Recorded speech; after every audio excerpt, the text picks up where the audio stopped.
Folks, he hadn't figured it out. Presidents don't determine who gets to vote. Voters determine who's going to be the president.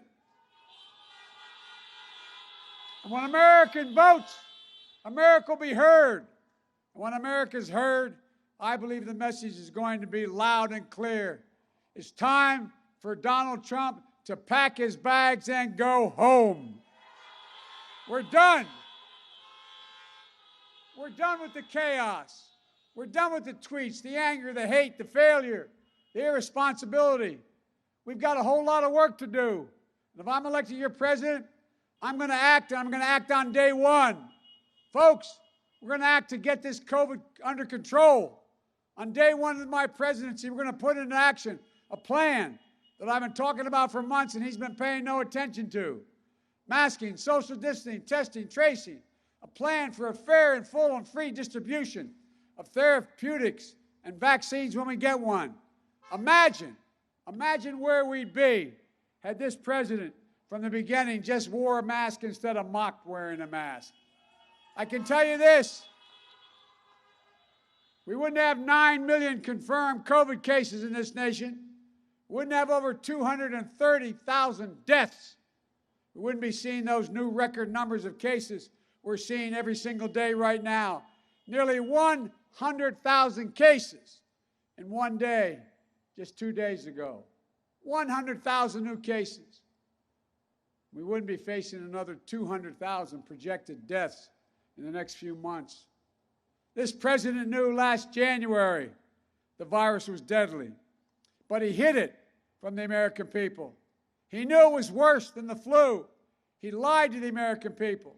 He knew it wasn't going to disappear, but he kept telling us a miracle was coming. And just Friday, he had the gall. Think of this now. The President of the United States of America, who's responsible for so many deaths, he had the gall to suggest that American doctors, the people who have been on the front lines of this crisis for 9 months, along with nurses and so many others, many of whom have died, to suggest that doctors are falsely inflating deaths due to COVID because they want to make more money. I'm serious, man. This guy's a disgrace. The people of this nation have suffered. They've sacrificed for 9 months, none more than those doctors and nurses and those healthcare workers.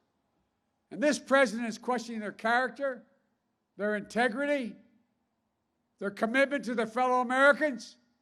As I said, it's a disgrace. And last night, Trump said he was going to fire Dr. Fauci. Isn't that wonderful? I got a better idea. Elect me and I'm going to hire Dr. Fauci. And we're going to fire Donald Trump.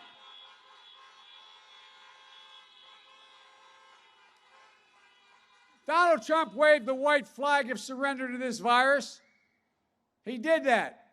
His own chief of staff said last week, we're giving up on the virus. We're not going to do anything about it.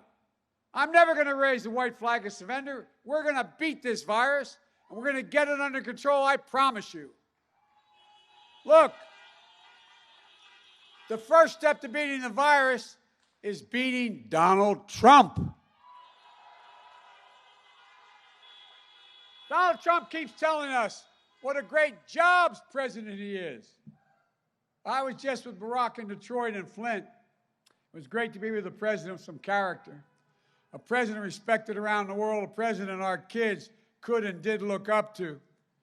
But did you know that after President Obama and I bet on American workers and helped rescue the auto industry, nearly 500,000 jobs created here in Ohio?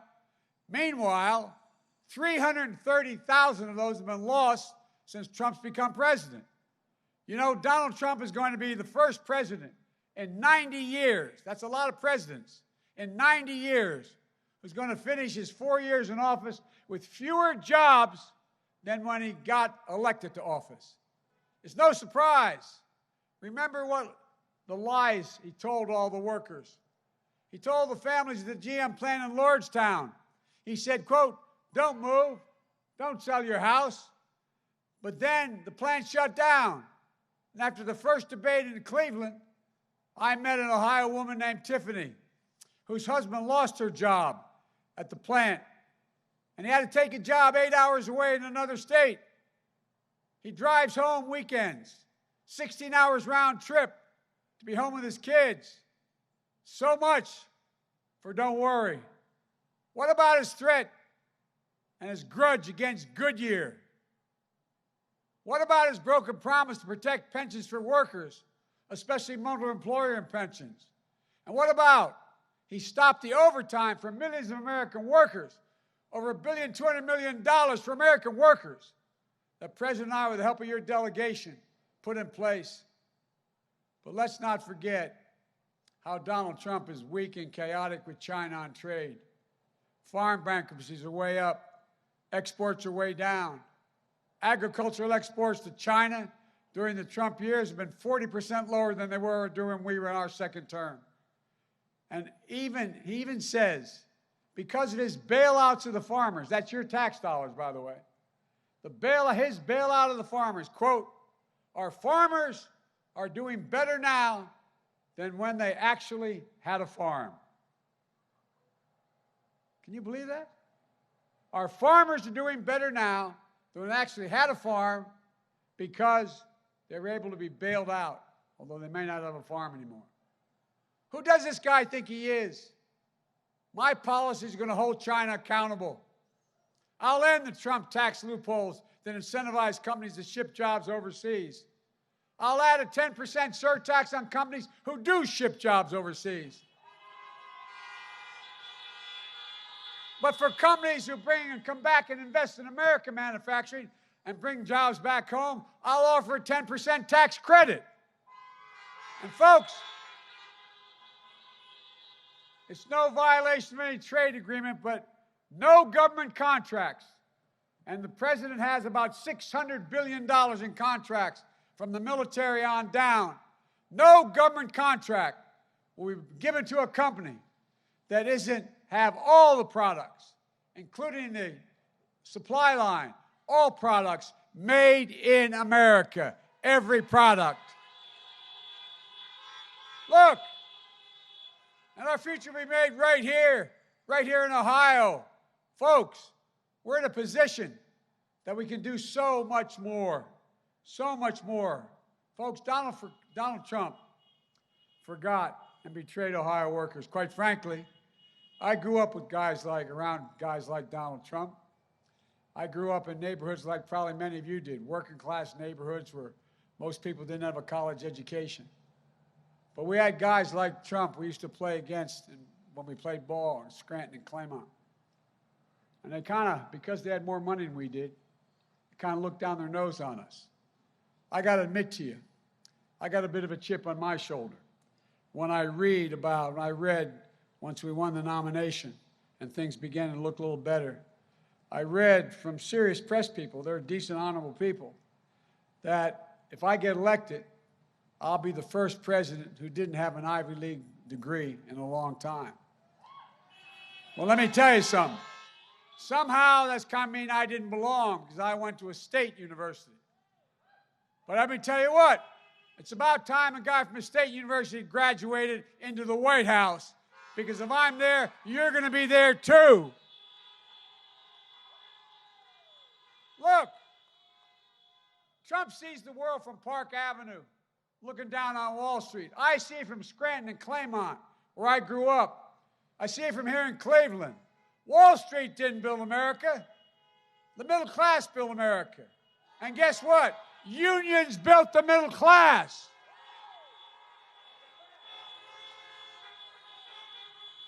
I think it's long past time we start rewarding work, not wealth in this country. Under my plan, if you make less than $400,000, you won't pay a single penny more in taxes. You have my word on it. But I tell you what, the wealthiest among us, big corporations, 91 of which don't pay any tax, that paid zero federal income tax, they're going to start paying their fair share. Why? This is literature. Why should a firefighter, an educator, a cop, why should a welder, Why should a steel worker pay at a higher tax rate than the super wealthy? It's not right. Why should you pay more taxes than Donald Trump, for God's sake? Look, I released 22 years of my tax returns. You can look them up online. Donald Trump didn't release any. I wonder what the hell he's hiding. I wonder why he won't let anybody know what his tax returns are. Who's he owe the money to? This is the guy, by the way, we found out recently, has a secret bank account in China. Paid 50 times more tax in Beijing than he did in the United States. And overall, the one income tax the New York Times got, he paid $750 in federal taxes. How about you? And when he was asked how he could pay so little, remember what he said? He said, because I'm smart. I know how to game the system. Isn't that the kind of guy you want as president? That can game the system, be a billionaire and pay $750 in taxes, while you all break your necks, and pay a fair share. We're going to act to protect health care, by the way. Trump and Republicans just jammed through a new Supreme Court nomination for one basic reason. Within a week after the election, they're going to be before the Supreme Court, and this new nominee is going to be on the court. And it's all about destroying the Affordable Care Act, getting rid of it completely. They've been trying to do it now for 9 years. If they get their way, 100 million Americans will lose protections for pre-existing conditions, including nearly 5 million folks here in Ohio. Look, Donald Trump doesn't understand health care. He thinks it's a privilege. I think health care is a right.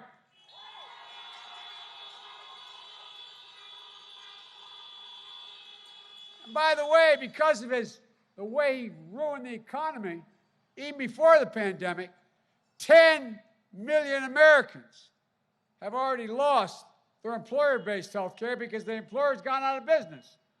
Now he wants to go after the 22 million who have health care only because of the Affordable Care Act. I'll not only restore the Affordable Care Act, I'll build on it. You can keep your private insurance, or you can choose a Medicare-like public option in the new plan. I'm going to increase subsidies and lower premiums and deductibles, out-of-pocket expenses, and surprise billings. We're going to reduce drug costs by 60% by allowing Medicare to negotiate drug prices for all of us. Folks, it's going to cost more money, but guess how I'm going to pay for it? Trump's going to start paying some taxes.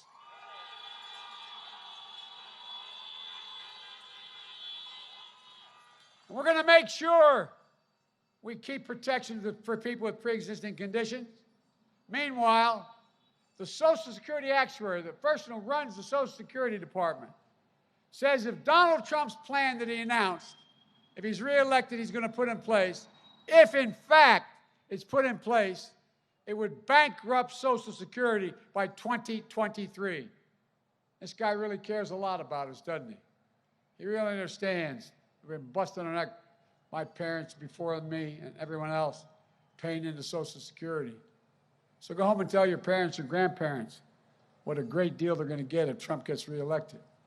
But folks, the fact is I'm going to protect your Social Security. I guarantee it, because I got people behind me who are going to make sure it's protected. We're going to protect Social Security, and we're going to have a situation where, guess what? We have a majority in the United States Senate.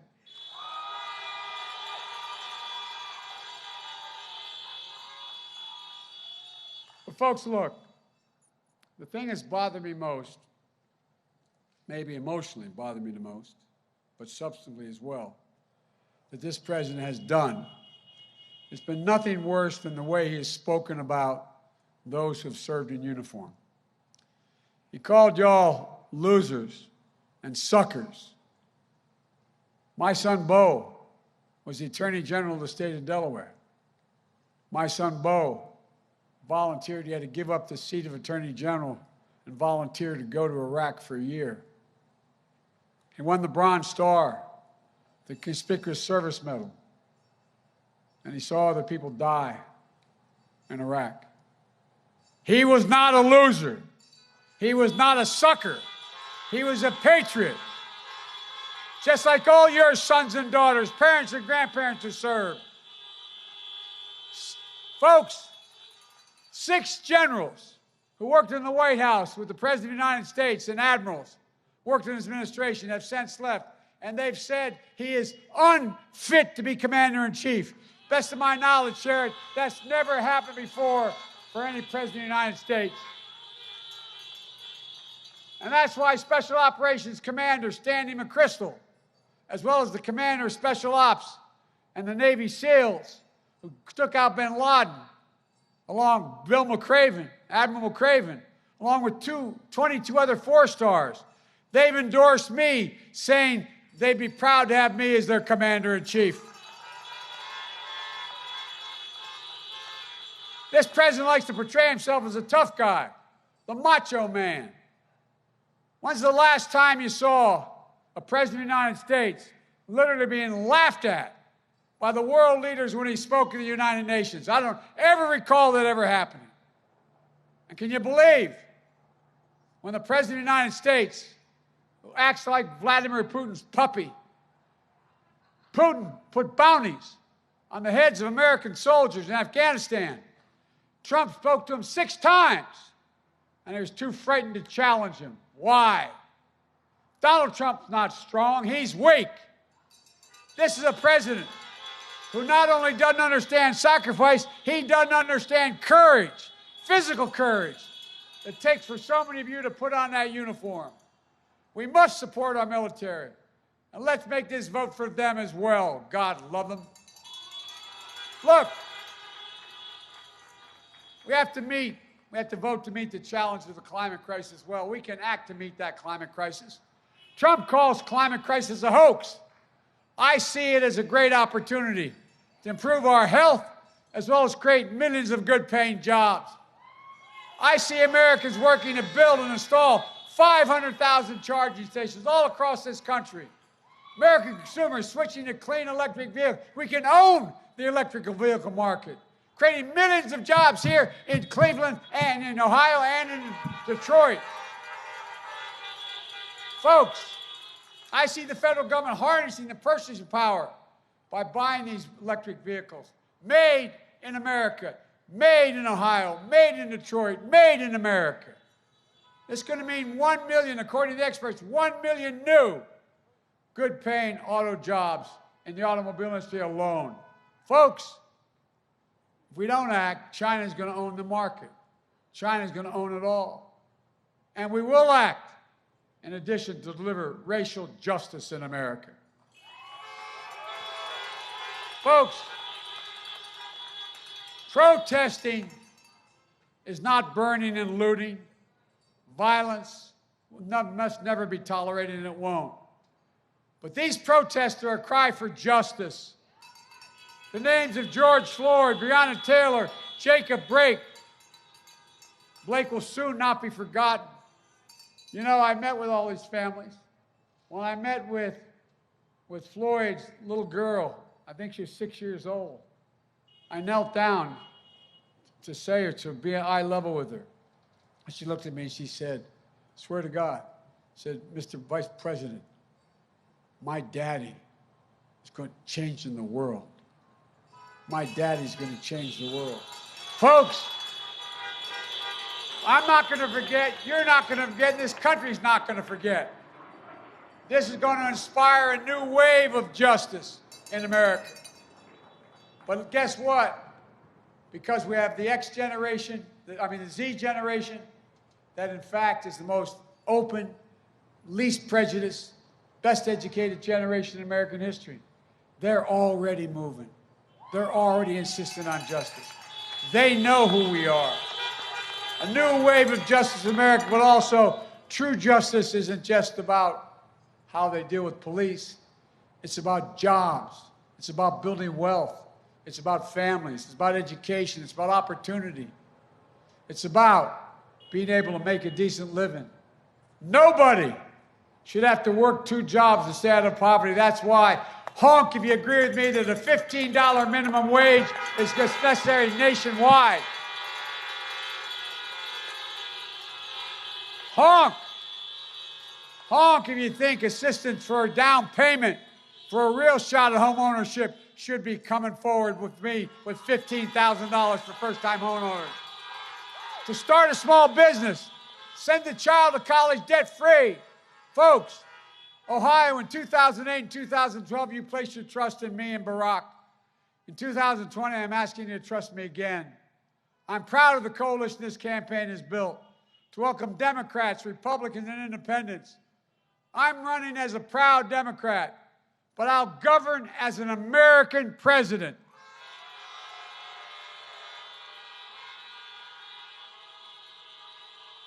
There will be no red states and blue states, just the United States. And I promise you, I'll work as hard for those who don't support me as those who do. That's the job of a president, to care about everybody. Everybody. That's the duty of a president. And look, you two have a duty to vote. Folks, make a plan. Go to iwillvote.com/OH. Folks, the amazing thing about this moment in our history, on the one hand, we're facing the biggest threat of who we are, what we believe, and what we've seen, what we've been in our lifetimes. On the other hand, our future has never been more promising. I've said it many times. The character of America is literally on the ballot. The character of our country. But I'm more optimistic about America's future today than when I was elected to the United States Senate as a 29-year-old kid. Let me tell you why. We are better positioned than any nation in the world to lead the 21st century. Our workers are 3 times as productive as other workers. We have the biggest economy in the world. We have the strongest military in the history of the world. We have the most innovative entrepreneurs in the world. And we are virtually energy independent. We have more great research universities in America than all the rest of the world combined, out of which all these new inventions have occurred. No other nation can match us. We lead by the example of our power, not just by the power, but by the power of our example. The only thing that can tear America apart is America itself. And that's exactly what Donald Trump has tried to do from the beginning of his campaign. Divide America. The only way he can win, separate us. Pit Americans against one another based on race, gender, ethnicity, national origin. It's wrong. It's not who we are, but it's his only prospect. Everybody knows who Donald Trump is. Let's keep showing them who we are. We choose hope over fear. We choose unity over division. We choose science over fiction. And yes, we choose truth over lies. Folks, it's time to stand up. It's time to take back our democracy. We can do this. We're so much better than this. We can be our best. Ladies and gentlemen, this is the United States of America. There's not a damn thing we can't do. Nothing. So let's get up and do it. God bless you all, and may God protect our troops. Thank you, thank you, thank you.